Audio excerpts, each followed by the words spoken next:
ndị ọga ebe na-ege ntị kedu ka ị mere kedu ka ekesa anyanwụ kedu kwa ndị kambazi si egwu ji eji m n'aka na ọ na-aga nke ọma ma ọ bụrụ na ọ naghị aga nke ọma nwee ndidi na ọ bụ nwa mgbe nta ya bụ ihe dị ọkụ ga-ajụ ya afa m bụ ọmalịcha Ada Igbo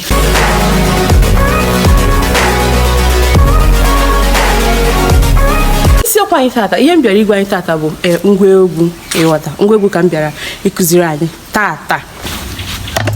udu udu nke a bụ ngwa egwu ihe a na-akpọ ya bụ udu ọ na-enwe ihe eji eti ya udu anaghị abịasị ya ọ na-enwekwa ihe eji eti udu eleghị anya ihe abụghị ihe eji etu oge mgbe anwa mana ka ọ dị ugbu a ndị agbara ọfụ wepụtaziri nke dị etu a ọ bụziri ya ka eji eti udu ka m tie ofu egwu ka ihe ike ghọta amaka m egwu m ga-eti abụghịkwa m onye egwu mana ka m nwere elulubelube elulubelube elulubelube elulubelube elulubelube elulubelube asị na ebugharị egwu ebugharị ọnọdụ ifu nke akịta ebugharịgo m ya ọ bụzi m na ya ogene ogene bụkwa otu n'ime ngwa egwu ndị Igbo ji wee bibi ịghọta ka bụ ogene ya bụ otu n'ime egwu abịakwa na ogene adịkwa n'iche n'iche ịghọta nke a bụ ogene ka anyị werekwa n'egwu ogene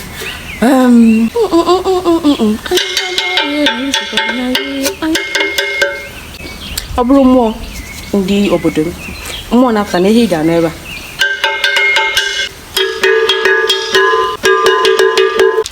nke ịtọ n'ụbọchị taa wee bụrụ nke a bụ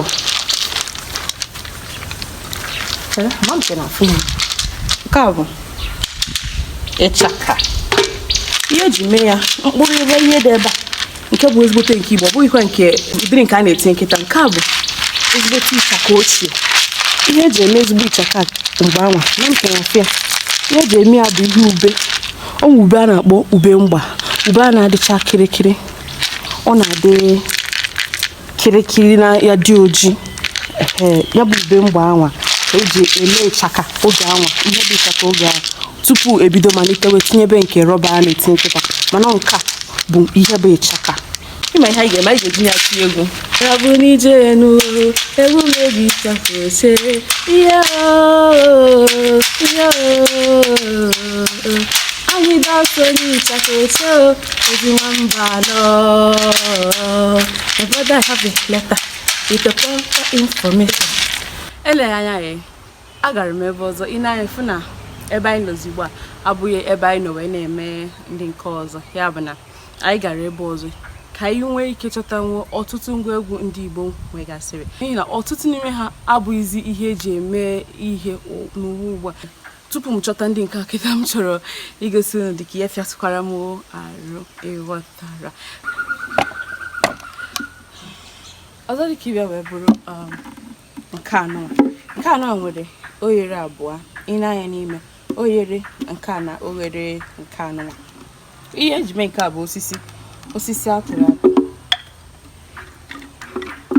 atụrụ atụ bụ ihe anọ ime ya dị onwe ihe dị ya n'ime nwekwu ihe dị nwere ike itinye aka ebe a wepụta aka gị ebe nke a yikwa oye ihe a na-akpọ ya afọ ya bụ ekwe ihe a na-akpọ ya bụ ekwe mana ihe ọ ga-abụ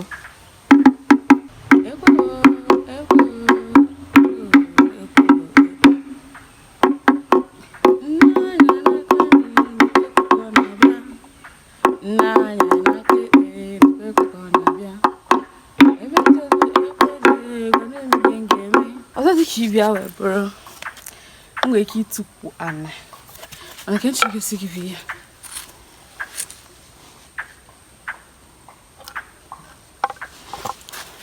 nke a bụkwa osisi atụrụ atụ ya kwa ngwa egwu ndị Igbo nwe ịghọta nke a bụ osisi eji akụ ya ka anyị kụọ ya na ka esi akụ ya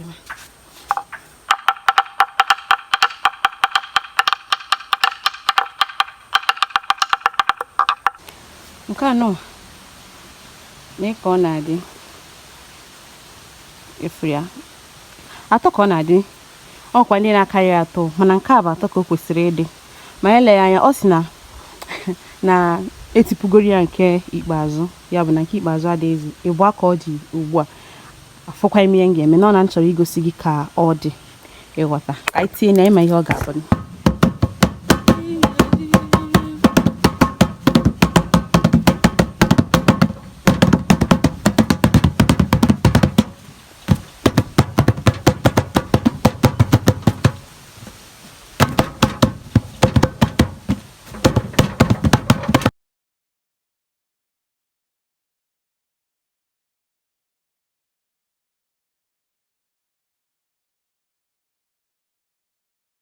Igbo harp, ploriac, also known as obakwara, traditional Igbo lute known as okome, native piano known as obo, musical bowl known as une, collection of different type of flutes known as oja and opi, West African lute known as okome, traditional slit drum known as ikoro, traditional bell known as mgbirimgba, ekpiri afromafi oyibo ya, ogidi drum known as Igbo ogidi. Nke anọ a ihe eji mara ndị ogidi ya ka eji kpọọ ya Igbo ogidi. Slit cylinder known as ofia, lamellogram known as agịrịgba maọbụ ụbaka, xylophone known as ọgbọ ngelenge, flute known as opi, buffalo horn known as enenke. This particular drum is known as abia. Another type of drum known as ewa. Native trumpet known as opike. Another type of lamellogram known as obaka. Another type of drum known as udu also. Metal gong, the tall one known as obom mobualo.